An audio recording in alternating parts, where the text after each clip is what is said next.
¿Cómo están pagando los diferentes gobiernos las vacunas contra el COVID? Los fabricantes de estas vacunas únicamente, hasta donde yo sé, le venden a gobiernos nacionales. Después, muchos fabricantes, para vender, ponen y exigen que se firme una cláusula de confidencialidad en donde le prohíben a sus clientes, a estos gobiernos nacionales, difundir cuál es el precio que están pagando por cada vacuna. Y si no la cumplen, pues no le venden la vacuna, y si violan esa condición, no le vuelven a vender vacunas. Y lo están haciendo porque no le venden al mismo precio a cada gobierno. A unos les venden más caro, a otros más barato. Estrategias de mercadotecnia, ¿no, Álvaro? Al final del día es cómo te presentas al consumidor, lo que vas a cobrar y cuántos votos te vas a llevar en este caso. Así de fácil. Bien, entonces Liliana ha hecho un estudio de cómo se están financiando las compras de estas vacunas alrededor del mundo y qué están haciendo algunos gobiernos para convencer a la gente que se deje picotear el brazo. Hay mucha gente que, después de sesudos análisis, han concluido que les están clavando un chip para que puedan saber dónde andan todo el día, lo cual no es necesario porque todo el día traemos esto y si alguien quiere saber dónde andamos, aquí lo saben. O el coche, que ya el coche ya viene integrado al internet, en fin. Otros han decidido que la vacuna no fue bien hecha, en fin, hay mucha estupidez allá afuera y cada quien pues que se arriesgue. Y acaba de morir Diego Verdaguer, que fue un gran artista mexicano antivacunas. Así está el asunto. Lástima, era un buen hombre y un gran artista. A ver, Liliana, platícanos. Pues sí, Eduardo, como tú bien mencionas. A ver, seguro no es Cepeda. Así es. El obispo emérito de Catepec, que no sé quién lo va a llorar, pero en fin, bronca de él y de Dios. A ver, vas, Liliana. Así es, Eduardo. Mira, lamentablemente el número de personas que siguen muriendo por esta enfermedad pues no cesa, ¿no? Y hay varios países que ya están pues tomando medidas que son muchísimo más estrictas para todas aquellas personas que, como tú bien mencionas, que por una razón o por otra han decidido que no se quieren vacunar, ¿no? Y bueno, pues uno de estos ejemplos es en Canadá, en la provincia de Quebec, Eduardo, donde el primer ministro ha dicho que va a lanzar una iniciativa donde ya se le va a... Ellos lo manejan como un impuesto, Eduardo, pero una vez que... es el primer ministro de Quebec, no el primer ministro de Quebec, no de... Exacto, okay. Exacto. Ellos lo manejan como un impuesto, pero en realidad es como una multa o es un cobro, a mi parecer no es un impuesto, pero sí lo que comenta el primer ministro es que va a ser para todas aquellas personas que no se quieran vacunar. Ahora, como pues, todavía claro no se... que es una multa, ¿cómo que no es una multa? Claro no, que no es un impuesto. Se ha vendido como si fuera un impuesto, pero más bien, a mi parecer, es una multa, no un impuesto. Ahora, lo que sí es cierto, Eduardo, es que ni siquiera, como todavía no se presenta la iniciativa, apenas los quebequenses tienen la amenaza de la iniciativa, todavía no tenemos los detalles en la mano. Pero lo que sí es cierto, Eduardo, es que justamente ese anuncio ha hecho que las citas para que las personas se vacunen haya aumentado pues, de manera drástica. Un dato muy interesante, Eduardo, es que en Quebec únicamente, fíjate, si lo comparamos con otros países de Europa o de Estados Unidos, únicamente el 10% de la población de Quebec no está vacunada. O sea, realmente tampoco es un problema tan grande, ¿no? Pero lo que dicen las autoridades es que más del 50% de los pacientes que actualmente están en las unidades de cuidados intensivos pertenecen a estos grupos de personas que no se quieren vacunar. Y entonces, bueno, pues dice, igual que en México y en Estados Unidos, igualito. Así es, y entonces dice el primer ministro, nosotros ya no tenemos por qué estar pagando, digamos, estos costos de las personas que no se quieren vacunar y entonces a todos aquellos les vamos a cobrar, ¿no?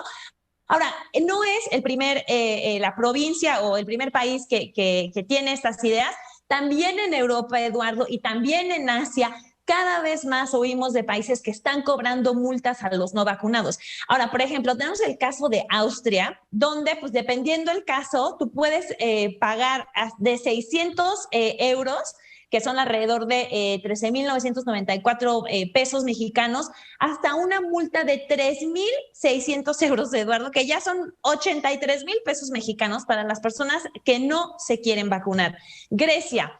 Los mayores de 60 años tienen que pagar una multa de 100 euros. Ahí te sale más baratita si eres griego, ¿no? Pero es que porque Grecia es un país quebrado eternamente y hay muchos pobres, hay que entender. Pero bueno, aquí esta multa, por eso te digo que hay varias diferencias. Aquí es 100 euros mensuales, ¿no? Entonces, como 2,300 pesos cada mes que pase y cada vez que tú sigas necio en que no te vas a vacunar, ¿no? En Singapur, por ejemplo, en Asia es muy interesante cómo las autoridades dicen que ya no se van a cubrir los gastos médicos relacionados con COVID. Esto ya sucedió desde el 8 de diciembre pasados a todas esas personas que no estén vacunadas. Entonces, pues nos vamos dando cuenta, Eduardo, cómo la mano dura, por decir, va acrecentando, va aumentando hacia todas esas personas que no se quieren vacunar. Y incluso, bueno, pues ya es algo que te va a impactar, digamos, en tu bolsillo y tú sabrás hasta dónde sigues, perdón, pero neceando con esta actitud de no quererte vacunar, hasta donde tu bolsillo te ve. A ver, tú has dado el ejemplo de Austria y el ejemplo de Grecia, por ejemplo.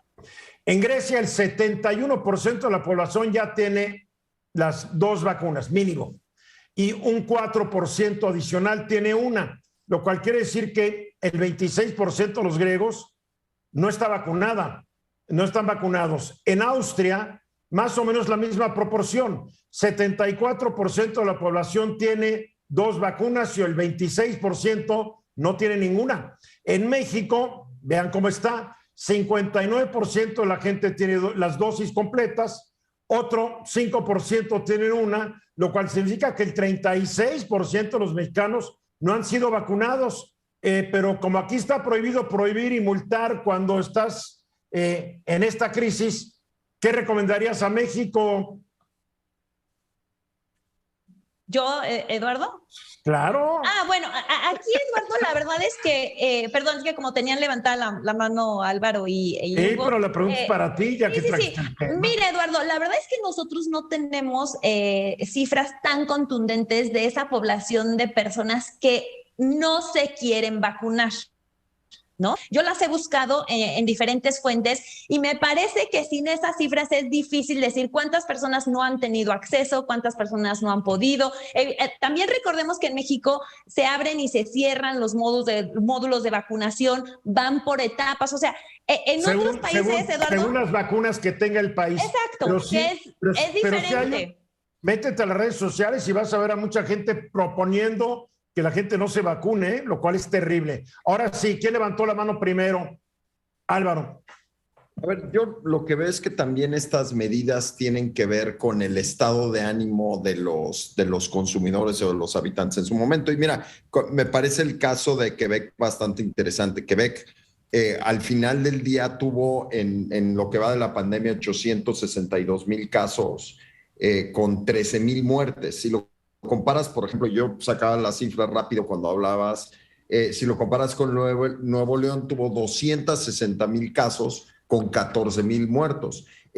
Al mismo tiempo que ve que el 11 de enero pone esta alerta y rápidamente dice la vamos a quitar. Entonces parecería ser que son manotazos para avanzar la agenda de salud de una región en particular. Al final del día, pues hay que verlo desde esa perspectiva.